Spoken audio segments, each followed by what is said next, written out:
Jake is 16, star athlete, straight A's, can't sleep at night. His heart races before school. He's not alone. 32% of teen boys now have clinical anxiety disorders. But here's what nobody's telling you. This isn't about being weak or broken. Your anxiety is actually your brain's alarm system going haywire in response to pressures that didn't exist for previous generations. I'm going to show you the 3 hidden triggers creating teen male anxiety, plus the exact techniques that reduced anxiety by 67% in clinical trials. And if you stay until the end, I'll reveal the one truth about your generation that changes everything. Welcome back to Deeper Dudes. But first, let's talk about why your brain is freaking out and it's not your fault. You wake up, check your phone, and immediately see 47 notifications. Your friend just posted his workout gains. Another guy got into Stanford. Someone else is calling out people who aren't woke enough, and you haven't even gotten out of bed yet. Then you go to school where every test matters for your GPA. Every college application essay needs to be perfect. Every social interaction is potentially recorded and shared. And when you get home, you're supposed to have a side hustle, hit the gym, maintain your Snapchat streaks, and somehow also relax. Here's the truth that changes everything. Your anxiety isn't a character flaw. It's a completely rational response to an irrational amount of pressure. Research from the Youth Mental Health Tracker study shows that teen boys today face 3 times more daily stressors than their fathers did at the same age. 3 times.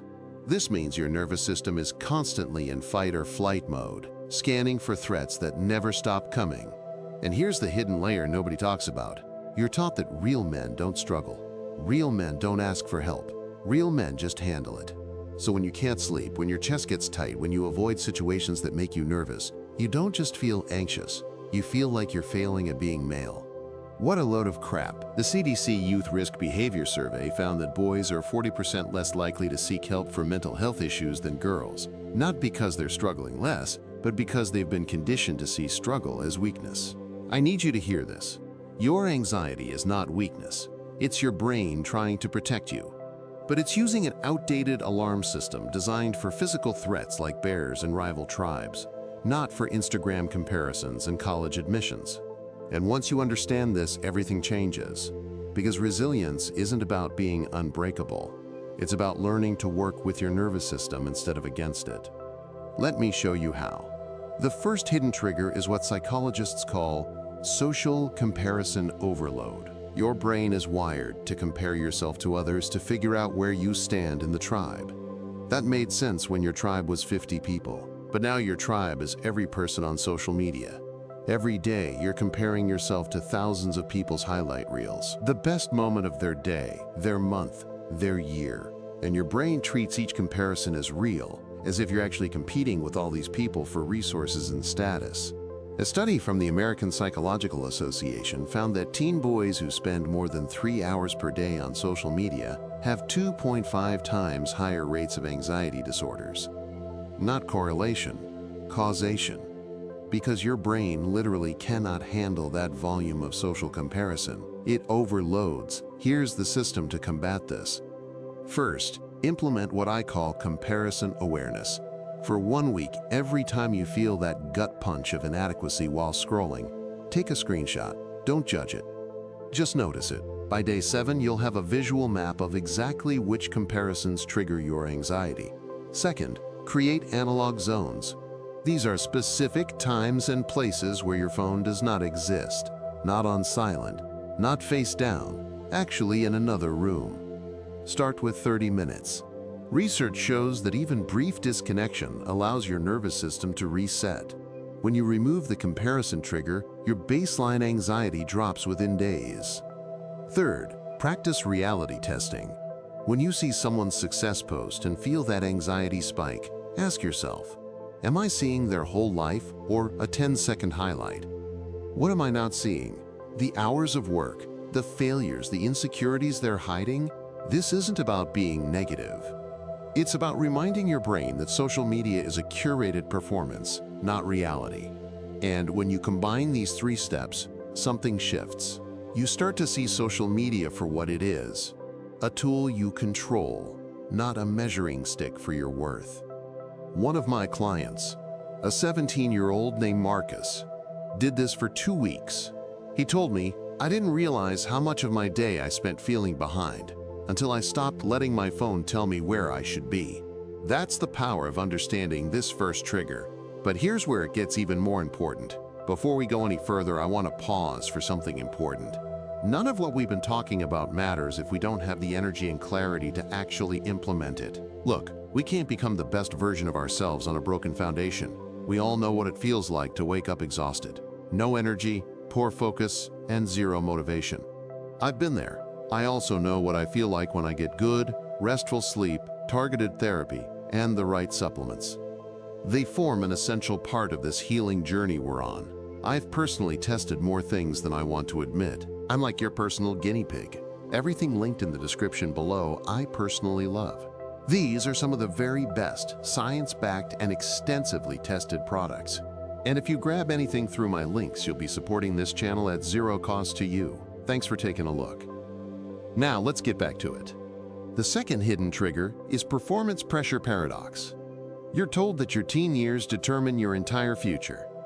The college you get into, the scholarships you earn, the resume you build, everything matters. Everything is permanent. Every mistake could cost you your future. Except that's not actually true. Compass Health Center research shows that 67% of successful adults did not attend elite colleges. 82% changed careers at least once. And the vast majority say their biggest growth came from failures, not successes. But your brain doesn't know that. Your brain hears, "This test determines your future," and activates the same stress response as if you're being chased by a predator. Because to your ancient nervous system, threats to your future survival are life or death. Here's how to recalibrate. Strategy 1. Implement pressure reframing. Before any high-stakes situation, test, game, presentation, say this out loud. "This matters, but it doesn't define me. I'll give my best effort, and regardless of outcome, I'll learn and move forward." Sounds simple, but clinical trials show that reframing high-pressure situations reduces cortisol, your stress hormone, by up to 34%. Your body literally calms down when your mind stops treating normal challenges as survival threats. Strategy 2. Create failure exposure. I know this sounds counterintuitive, but anxiety grows when you avoid what scares you. So intentionally put yourself in low-stakes situations where failure is possible. Try a new skill where you'll be bad at first. Have a conversation where you might say something awkward. Ask a question in class that might be wrong. Each time you survive a small failure, your brain learns. Failure is not fatal, and your anxiety about bigger challenges decreases. Strategy 3. Build the long game perspective. Talk to 3 adults you respect. Ask them, "What did you think mattered most when you were my age? What actually mattered looking back?" I guarantee you none of them will say, "That B+ in chemistry," or "not making varsity sophomore year." They'll talk about relationships, character, resilience. Things that develop over decades, not semesters. When you hear this from people who've lived it, your brain starts to release its death grip on short-term perfection. Here's what this looks like in practice. I worked with a kid named Tyler who had panic attacks before every exam. Straight A student, terrified of getting anything less. We implemented these 3 strategies. Started reframing, "This is one data point, not my destiny." Did failure exposure. Tried stand-up comedy at an open mic and bombed. Survived. Built perspective. Talked to his uncle who failed out of college. Went back later, now runs a successful company. Within 6 weeks, Tyler's exam anxiety dropped by 70%.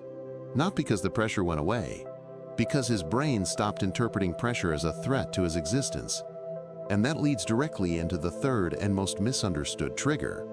Here's the truth about teen male anxiety that almost nobody addresses. You're living through a masculinity crisis, and it's messing with your head in ways you don't even realize. Previous generations had clearer scripts for what it meant to be a man. Provide, protect, be strong, stay stoic. You could follow the script and know where you stood. But those scripts are being challenged, and rightfully so. Toxic masculinity causes real harm. Emotional suppression damages mental health. The old ways needed to change. But here's the problem. The old script was torn up, but no clear new script was provided. So now you're getting contradictory messages constantly. Be strong, but vulnerable. Be confident, but check your privilege. Be ambitious, but not aggressive. Compete, but don't be toxic. Express emotions, but not like that. It's like trying to pass a test where the rules change every question. Your brain experiences this contradiction as chronic uncertainty, and chronic uncertainty creates chronic anxiety. The WHO adolescent mental health statistics show this isn't speculation. Anxiety rates for teen boys have increased 47% since 2010, with the steepest increase in the last 5 years. The years when cultural conversations about masculinity intensified. This doesn't mean the conversations are wrong. It means you're navigating a legitimate identity challenge that creates real psychological stress. Here's how to build your own masculinity framework, one that's healthy and authentic to you. First, define your own values. Not what Instagram says, not what your friends say, not even what I say. Sit down with a blank page and complete this sentence 10 times. A good man is someone who don't filter, don't perform. Just write what actually resonates with you. Maybe it's protects people who can't protect themselves. Maybe it's creates beauty. Maybe it's makes people laugh. Your values, your framework. Second, find male mentors who embody different strengths. Not one model of masculinity, multiple. A coach who values discipline. A teacher who values curiosity. A family member who values kindness.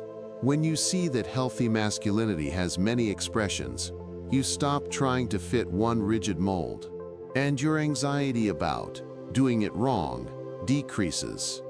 Third, practice emotional literacy without shame. Your emotions are data, not weakness. Anxiety tells you something feels threatening. Anger tells you a boundary was crossed.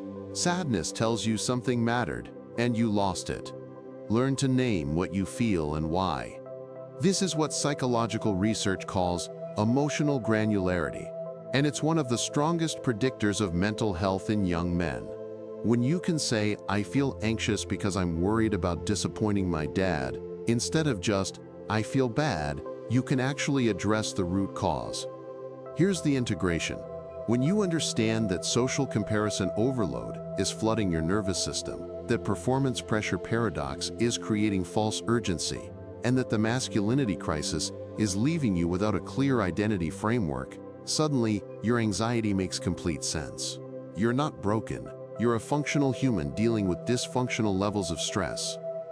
And when you apply these strategies, social comparison awareness gives you control over your inputs. Pressure reframing gives you resilience under stress. Values definition gives you an authentic identity. This is how teen boys reduce anxiety by 67%, the number from those clinical trials. Not by being tougher, by being smarter about how you work with your brain. Not by ignoring the pressure, by reframing it. Not by following someone else's script for manhood, by writing your own.